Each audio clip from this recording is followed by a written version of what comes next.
To all students, continue करेंगे coral reef के बारे में। काइंड्स ऑफ कोरल रीफ हम देखते हैं 3 टाइप्स की कोरल रीफ यहाँ पर फॉर्म होते हैं। पहला है फ्रिंगिंग रीफ। फ्रिंगिंग रीफ के टाइप के बारे में देखते हैं, ये क्या होता है।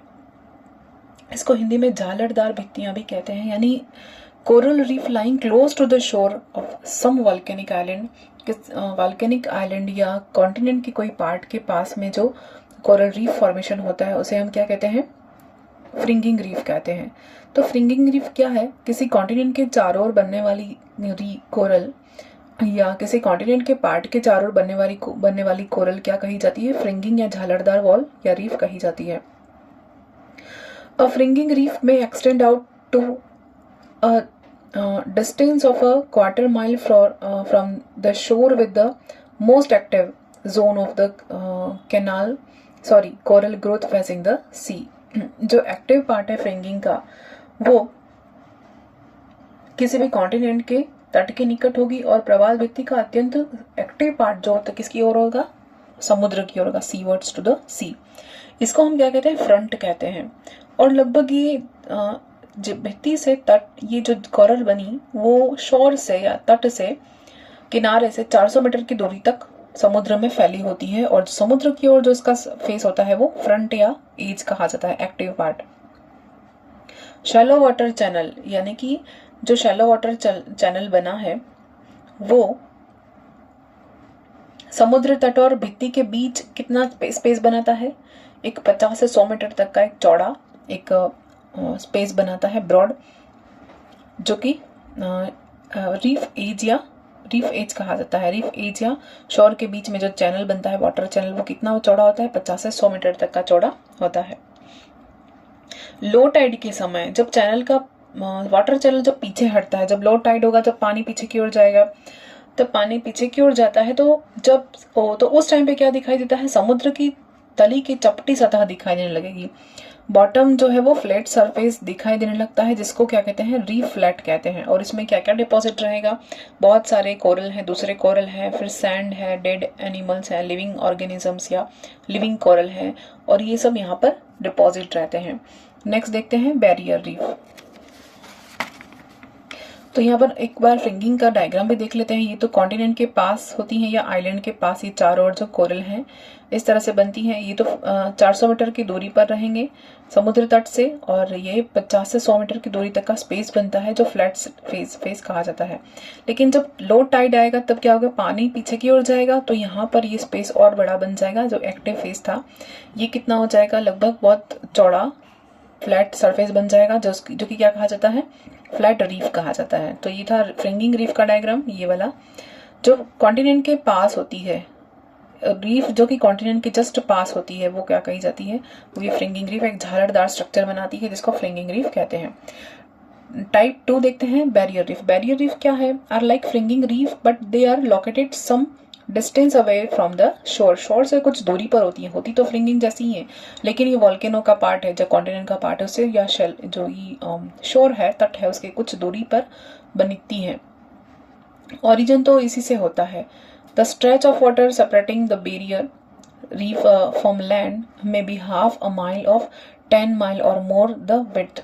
क्या कह रहे हैं, तट से कुछ दूरी पर या बैरियर भित्ति को मुख्य भूमि से पृथक करने वाले जल की चौड़ाई कितनी होगी, लगभग 800 मीटर से 16 किलोमीटर की दूरी होती है। जिसके बीच का जो स्पेस बनता है उसको लैगून कहते हैं। क्या कहते हैं, ये 10 माइल तक का स्पेस हो सकता है, जो कि लैंड को रीफ से अलग करता है, यानी कि जो पानी है और रीफ, उस दोनों को अलग करता है। उनके बीच का जो स्पेस है खाली, उसको क्या कहा जाता है, लैगून कहा जाता है। यहाँ जहाँ सिर्फ पानी है, वाटर चैनल है, यहाँ पर नेविगेशन के लिए ये स्पेस यूज होता है, जलयान के लिए ये स्पेस यूज होता है, जहाँ पर लेगुन्स में जलयान चलते हैं।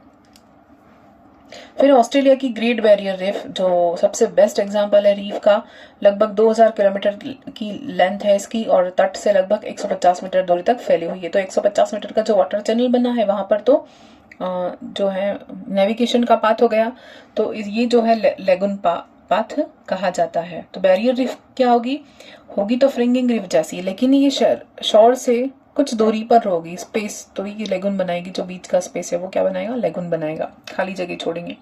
पानी की। फिर एटोल रीफ, एटोल क्या होती है? An atoll is also termed a coral island और लेगून आइलैंड। इसको भी हम क्या कहते हैं?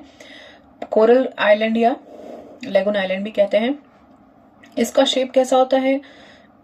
एक सर्कल शेप होगा या हॉर्स का जो शू होता है उस तरह का हॉर्स शू लाइक की शेप होती है इस कोरल रीफ की, एनसर्कल्ड होती है चारों ओर से, सर्कुलर फॉर्म होता है। लेगून कुछ किलोमीटर से 90 किलोमीटर दूरी तक फैला रहता है, जो एक द्वीप के चारों ओर न होकर लेगून के चारों ओर बन जाती है, यानी कि कॉन्टिनेंट कहीं कहीं छुप जाएगा। कॉन्टिनेंट कहीं कहीं क्या हो जाएगा? टूट के छुप जाएगा। ये क्या हो गया? कॉन्टिनेंट तो नीचे आ गया, कुछ एनवायरमेंटल फैक्टर की वजह से ये तो नीचे की ओर आ गया, और ये जो रीफ बनी है वो ऐसी ही रह गई। तो ये सर्कल फॉर्म में दिखी, एक हॉर्स शू फॉर्म में दिखी, इसलिए ये क्या कही जाती है? एटोल फॉर्म कही जाती है।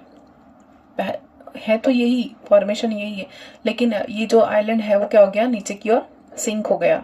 इसके सिंक होने की वजह से ये सिर्फ क्या रह गई? कोरल रीफ यहाँ पर बनी हुई रह गई। ये कौन सी फॉर्म कही जाती है? एटोल रीफ कही जाती है।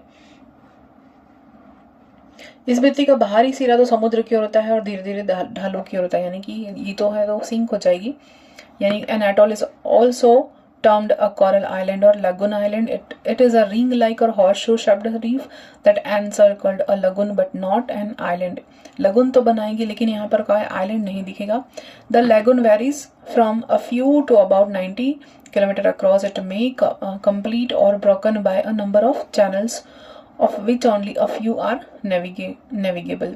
The atoll of, अब हम देखते हैं ये जो एटोल है कौन सी? बिकाइन, और जो कि कहाँ पर स्थित है? एटोल पैसिफिक ओशन में स्थित है। ये फेमस है किसके लिए? एटॉमिक और हाइड्रोजन बम के टेस्ट के लिए, यानी परमाणु बम के परीक्षण के लिए और हाइड्रोजन बम के परीक्षण के लिए जो बिकाइन है एटोल रीफ, वो बहुत ही फेमस है। एग्जाम में आ सकता है क्वेश्चन। अब देखते हैं फॉर्मेशन ऑफ कोरल रीफ, इसका निर्माण कैसे हुआ? Many theories have been advance to explain, बहुत सारी थ्योरीज हैं। सबसे पहले देखते हैं subsidence theory of Darwin, Darwin की थ्योरी जो कि इंपॉर्टेंट है।